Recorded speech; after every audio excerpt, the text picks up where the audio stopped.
오늘 본문은 이사야 17장, 다메섹과 이스라엘을 향한 심판의 말씀입니다. 이 말씀을 살펴보기에 앞서 먼저 광고의 말씀을 드리겠습니다. 저희 일회교회는 돌아오는 주일부터 현장 예배를 드리게 되었습니다. 시간은 11시입니다. 주일 오전 11시. 장소는 본당이 아니라 지하가 되겠습니다. 안전을 위한 준비 잘 했고요. 부담스러우신 분들은 지금처럼 온라인 예배를 드리면 되겠습니다. 지난주에는 이사야 15장과 16장을 통해서 모압을 향한 하나님의 심판을 보았습니다.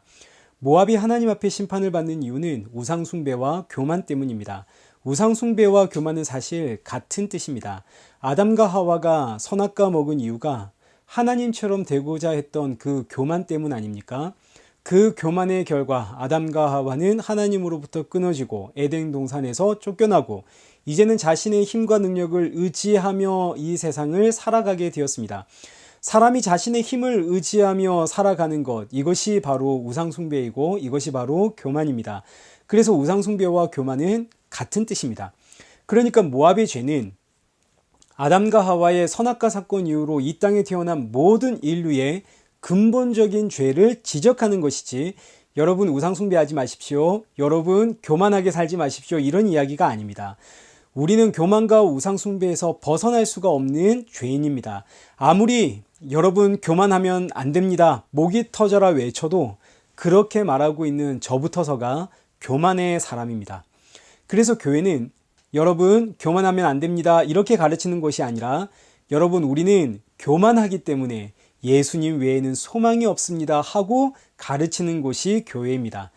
그리고 이 가르침은 하나님께서 모압 백성들에게 이미 먼저 주셨습니다. 구원의 방법을 알려주셨죠. 구원의 방법이 뭔가요? 어린 양과 함께 나아와라. 그런데 이스라엘 백성들은 어린 양과 함께 하나님께 나아가나요? 못 나아가나요? 못 나아가죠. 오히려 이 모압 백성들은 자기의 신에게 더욱 크게 소리를 지르며 기도하고 피곤하도록 봉사합니다.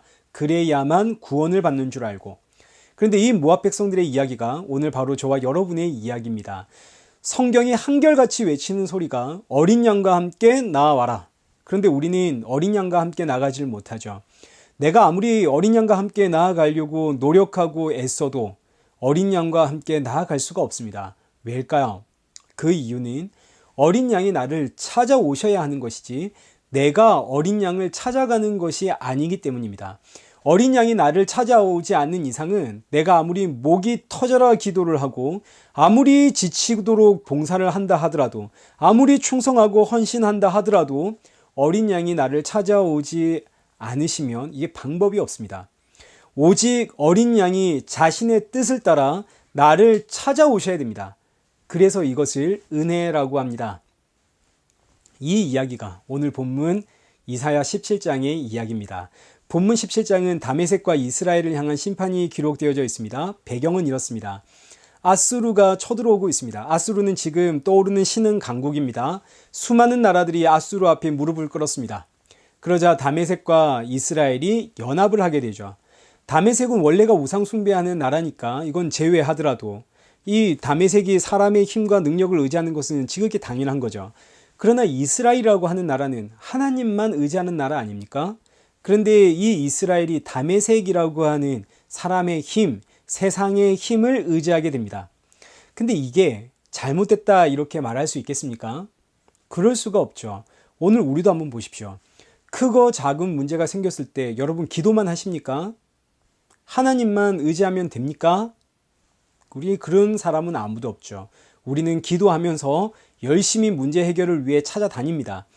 애가 아프다고 하십시다. 우리 아이가 아픕니다. 그러면 기도만 하면 됩니까? 아니요. 병원에 가야죠.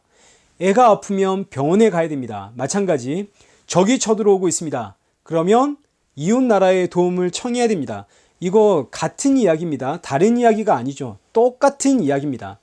그러니까 아무리 하나님 앞에 기도하더라도 문제 해결하기 위해서는 결국 문제를 해결해 줄 수 있는 사람을 찾아가야 되는 거죠. 우리가 노력해야 됩니다. 그러면 이게 이제 무슨 뜻인가요? 이 이야기는 우리가 아무리 신앙생활을 열심히 해도, 우리가 아무리 기도하고 충성하고 봉사해도 이 땅에서 발붙이고 살아가고 있는 이상은, 이 땅에서 사람의 도움을 받으며 살아가고 있는 이상은 우리는 하나님께 구원받을 자격이 없다라는 뜻입니다. 사람은 사람의 도움이 없으면 살아갈 수가 없는 존재입니다. 직장 생활을 하더라도 사람의 도움이 필요하고 내가 작은 구멍가게를 운영한다 하더라도 손님이 오지 않으면 운영할 수가 없죠. 그러니 이 의미는 이 땅에 발붙이고 사는 한 그 누구도 하나님의 심판 피할 방법이 없다는 뜻입니다. 오늘 본문이 바로 이걸 이야기하는 거죠. 다메섹은 우상숭배의 나라라 하나님의 심판받는 게 마땅합니다. 그리고 다메섹은 사람을 의지하고 사람의 능력 의지하는 게 너무너무 당연한 거죠. 그래서 1절에 기록되어 있는 것처럼 보라 다메섹이 장차 성읍을 이루지 못하고 무너진 무더기가 될 것이라. 근데 이스라엘은 하나님을 섬기는 나라 아닙니까? 하나님을 의지하고 하나님께 기도하고 하나님 앞에 예배하는 나라입니다. 그런데 4절 말씀을 보시면 그날에 야곱의 영광이 쇠하고 그의 살찐 몸이 파리하리니 9절 그날에 그 견고한 성읍들이 황폐하리라. 이스라엘은 왜 망하나요? 하나님을 섬기는 나라인데 이스라엘은 왜 망합니까? 10절 말씀 보시면 망하는 이유가 나옵니다. 10절 이는 네가 너의 구원의 하나님을 잊어버리며 내 능력의 반석을 마음에 두지 아니한 까닭이라. 그러니까 지금 이 말씀은 이스라엘이 하나님을 의지하지 않고 다메섹을 의지했기 때문에 망했다 이런 의미입니다. 쉽게 이야기를 하면. 근데 이걸 달리 또 표현하면 애가 아픈데 네가 하나님 의지하지 않고 병원 쫓아가니까 네가 망한다라는 뜻과 똑같습니다. 아니 목사님 그러면 애가 아픈데 병원 가지 말고 기도만 하라는 이야기입니까? 지금 그런 이야기가 아니죠. 애가 아프면 당연히 병원에 가야 됩니다. 너무나 상식적이고 당연한 이야기죠. 애가 아프면 여러분 기도만 하고 계시면 안 됩니다. 병원 가셔야 됩니다. 그러나 그렇기 때문에 아무도 하나님의 심판을 피할 방법이 없다 이 이야기입니다. 그러니까 이스라엘 백성들이 망하는 것은 지극히 정상적이라는 뜻이 되는 거죠. 오늘 저와 여러분이 그리고 교회가 망하는 것은 지극히 정상적인 겁니다. 내가 아무리 하나님 앞에서 신앙생활 열심히 한다고 해도 결국 우리는 하나님 앞에서 망할 백성들입니다. 이걸 잊어서는 안 됩니다. 왜냐하면 우리 마음엔 근본적으로 하나님이 없기 때문입니다. 아무리 하나님의 이름을 부르며 기도하더라도 결국 하나님 부르는 이유는 전부 나를 위해서입니다. 여러분 기도 왜 하십니까? 결국 내 문제 해결해 달라고 우리 전부 기도하고 계시죠. 저에게 기도 부탁하시는 분들의 기도 제목 들어보면 여기서 예외가 있는 분 아무도 없습니다. 목사님 기도해 주세요라고 부탁할 때 그 내용은 전부 나를 위한 것. 목사님 우리 아들이 시험을 치는데 목사님 기도해 주십시오. 우리 애가 아픕니다. 목사님 기도해 주십시오. 우리 이사 가야 하는데 목사님 기도해 주십시오. 이거 정말 잘 되었으면 좋겠는데 여보 기도해 줘. 이게 전부 누구를 위한 기도인가요? 나를 위한 기도죠. 왜? 우리 마음엔 하나님이 없거든요. 입으로는 하나님을 고백을 해도 우리 마음엔 없습니다. 이게 바로 사람이 가지고 있는 근본적인 죄입니다. 이 죄의 문제가 해결되지 않는 이상 방법이 없습니다. 이 죄 문제 해결되지 않으면 우리 모두 하나님의 심판 피할 방법이 없죠. 이 죄의 문제 해결하기 위해 누가 오셨나요? 예수님이 오셨습니다. 하늘 영광 버리고 예수님 이 땅에 오셔서 십자가에 달려 죽으시는데 이때 이 십자가는 바로 너와 내가 하나님 앞에서 받아야 할 심판의 형틀입니다. 그 심판을 예수님 대신 받으심으로 오늘 우리가 구원을 받게 되어지는데 이때 중요한 것은 예수님이 우리 죄 문제 해결하기 위하여 십자가에 죽으셨지만 그렇다고 해서 우리 안에 죄 문제가 해결되었는가? 그건 아닙니다. 여전히 우리 안에는 죄가 남아 있습니다. 여전히 우리는 아프면 병원에 가야 되고 우리는 여전히 화가 나고 짜증이 나고 분노가 일어나고 질투가 나옵니다. 우리 안의 죄 문제는 하나도 해결된 것이 없습니다. 아니 예수님 십자가에서 우리 죄 문제 완전히 해결해 주셨다면서요. 근데 왜 나를 보니까 내 안에는 왜 이렇게 아직도 여전히 죄에 대한 문제들이 있습니까? 나의 죄 문제는 아직도 여전히 해결이 안 됐습니다. 이거 대체 뭡니까? 예수님의 십자가의 사건은 내가 너의 모든 죄를 용서해 줄게라는 약속의 사건입니다. 우리는 우리의 모든 죄가 용서받는다는 약속을 받은 것이지 지금 죄 문제를 해결받은 것이 절대 아닙니다. 우리는 약속을 받았습니다. 그래서 성도가 예수님 다시 오실 그날을 사모하며 살아가는 이유는 예수님 다시 오시는 그날이 내 모든 죄가 완전히 용서받는 날이고 내 안에 있는 모든 죄의 문제가 완전히 해결되는 날이기 때문입니다. 그래서 성도는 하루하루 예수님 오실 그날을 사모하며 사는 거죠. 예수님의 약속을 붙잡고 예수님이 내 모든 죄 다 해결해 주신댔어. 이 약속 붙잡고 살기에 성도는 오늘도 예수, 내일도 예수, 예수님만이 나의 유일한 소망.